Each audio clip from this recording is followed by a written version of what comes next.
Baiklah, selamat datang ke satu mini special episode. Yalah. Kita kata mini sebab ni lebih kurang, ni bukanlah episod sejam. Tapi mini episod kita bersama dengan seorang tetamu istimewa. Individu yang baru-baru ini dilantik sebagai penolong ketua jurulatih skuad kebangsaan Timnas. Ya, penolong kepada ketua jurulatih John Herdman sebenarnya. Yes. Dan kita nak perkenalkan di Bola itu live.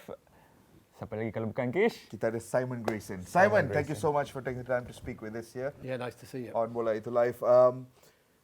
Both of us really follow Southeast Asian football a lot, and in recent years, Indonesia has probably been the team that we followed the most because of some really interesting projects over the last few years. The newest iteration of it is currently the one that you're part of. Before anything, I'm just curious, how did the Indonesian opportunity come about for you? Obviously, I'd managed in India prior, and I was in Nepal for 8 weeks for one of the franchise teams. And then I just got a call out of the blue from somebody who knew John Herdman, the head coach, and asked would I like to go out and be one of the on the coaching staff in a capacity that I've not been used to before, because I've been a head coach all the time. But I thought, yeah, why not? So it was basically go out for the last window, FIFA window, and then just see how we get on going forward. But thoroughly enjoyed it. It was a great experience. Indonesia, fascinating place, so fanatical people, supporters. But yeah, it was just a random conversation because I've never met John in my life before, and yeah, we seem to work well together. Yeah, so you started your managerial career around 2004, 2005, if I'm not mistaken. Now 2 decades on, you left, sort of leaving club football a little bit to come into international football in the recent international break. What was the difference like for you personally as a coach? It was really fascinating, and you can never stop learning in football. And I was, as I mentioned, I've never been below anybody, and I was part of the intrigue of what I wanted to do. I wanted to learn off somebody who's been head coach in Canada for the men's team, the women's team, took both teams to the World Cup. He was in New Zealand as well, and it was so fascinating and an educational process for me as well. And and I think hopefully I've helped John and the rest of the coaches of my experience of 20 years of being a head coach and managing at some big clubs. So I think it was a good combination, but it was one that was going in open-minded of how it was all going to work. But I loved it all, and couldn't have asked for it to go any better, really. Yeah. We'll get to the squad and the camp in just a moment.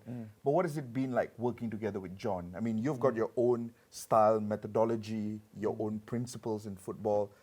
John comes from a very different international football background as well, as you mentioned, been to the World Cup in both the men's and the women's game. What has that relationship been like?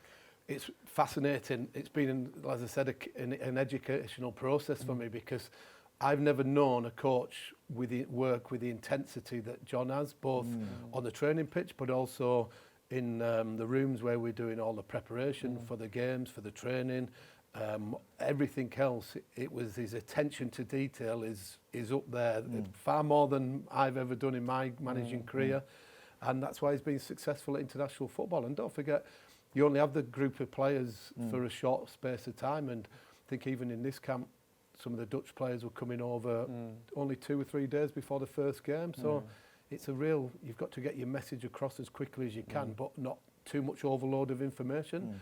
But he was really good to work with, and I think you could see his DNA and his principles come through in such a short space of time, that his delivery was so good that the players then took that out into the 2 games that we were involved in. I think it's only going to get better and stronger as the time develops. Obviously, as an experienced coach, when you go into a new job, you do your own due diligence. You try to get as much information and data as you can about the job you are stepping into. What were among the earliest things that you spot going into this job? Again, the attention to detail, and John wanted to play this 3-box-3 system, which I've never played before. I maybe play 3-5-2 or that's 4-3-3. new for a start, yeah. Yeah, so that was a starting point that as a new system, and some of the modern day coaches use words differently, and I'm trying to understand what they actually mean. And then once I saw them in action, then I knew exactly what they were on about. But also sort of my role was being the eye in the sky on the match day, so I was looking down and communicating to the bench of what I could see offensively, but predominantly defensively, and then having a quick 2 minutes with John at half-time in the games, and then go in the preparation on the opposition as well, like a bit of a, not a scouting report, but working on the strengths and weaknesses of the opposition as well. So, yeah, fascinating experience. Let's talk a little bit about the squad and the camp. I mean, once you took the project, were you aware of the amount of quality present within the squad? Because Indonesia has obviously been doing this heritage player project for a few years now.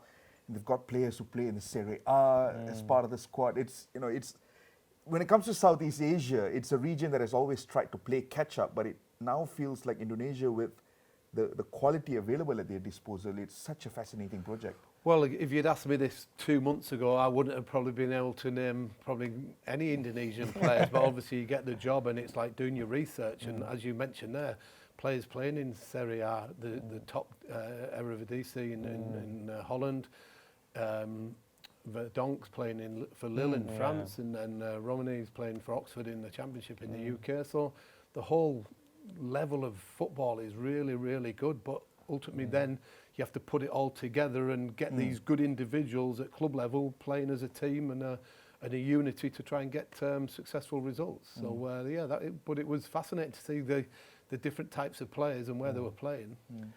A great coaching department in any club or any country, they can always manage expectations, Simon. So now Indonesia has got a big expectation on the national team.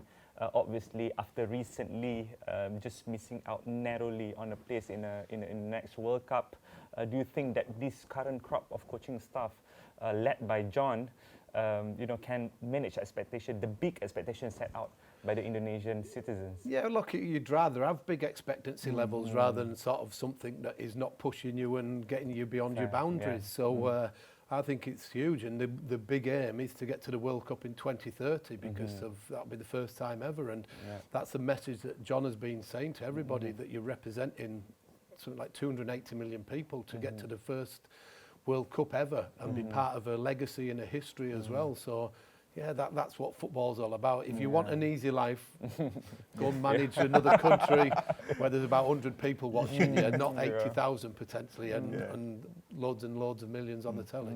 You know, I remember, because I've got a friend of mine from Malaysia, he lives in the UK right now, huge Leeds United fan. I've got another friend who's also a Huddersfield Town fan over here in Malaysia. I mean, they all talk fondly about you. Yeah. You're known for a brand of football back in the days when you were managing those clubs, you know, very defensively resolute. And I'm curious, does that mean when you walk into this Indonesia team, you can connect a lot more with a leader like Jay Itzes, for example? You know, he's such and not just an experienced player at the highest level, but he's got this charisma that is infectious, not just within the squad, but even the fans feel it on the stands. Yeah, look, that's part of my job, is to be involved in the defensive structure of the team. There's another coach who played for John, Stephen Vittoria, who's the captain of Canada in the World Cup. So he's been learning from me and I'm learning from him. And yeah, all the expertise that I've obviously tried to put my teams together. Not sure I was defensive minded when I was at Leeds. We were winning games. We were scoring not lots of goals. Defensive minded, but defensively resolute. I get that. And that's probably how I was when I played. I was hard working. I like to think I'm organised and disciplined as a coach and was as a player. So yeah, trying to add that little bit of extra to the Indonesia squad, and getting them relationships with the defenders and passing on my experience of when I was playing in the Premier League and coaching nearly 800 games now. Maybe one of the last questions for you, Simon. Maybe we are looking ahead to the 2030 World Cup. That's the next big ambition for Indonesia. But before that, next year, we have a big one, Asian Cup in Saudi 2027. Can we say that preparation for that has already underway under John? I think from when John walked in straight away, all his aim is to be keep improving after every camp. I think there's a camp in June prior to the World Cup, and then there's Hyundai Asian Cup in July, August time. But then it starts sort of getting prepared for the big one in the new year. So every camp is about improving and getting players used to what John's wanting to do, and as a nation representing them as well. So just winning football matches. Don't care where you are in the world, if you win football matches, you're going to be liked a lot more than you were. It's the same formula, isn't it? Exactly. Yeah. Just the final one before we wrap up the conversation. We talked a lot about John, we talked a lot about you, we talked a lot about some of the mixed heritage boys who have become a foundation of the team. But I'm also curious on your thoughts on some of the local boys. I mean, the both of us have got a very special fondness for Beckham Putra. We've watched him play in Persib countless times. Risky Rido at the back. We recently also interviewed Ramadan Sananta up front. Striker, So, amongst all the local boys that you've worked with over there in Indonesia, as in what I mean by local boys are the ones born and raised in Indonesia. Who are some of the ones that have impressed you? Yeah, look, the ones you mentioned, Beckham Putra scored 2 against St Kitts as well, and hit the crossbar. He could have had quite actually had a hat-trick as well. And Satanta was sort of led the line really well, worked extremely hard. Risky, he's a good defender, real good kid, very composed on the ball.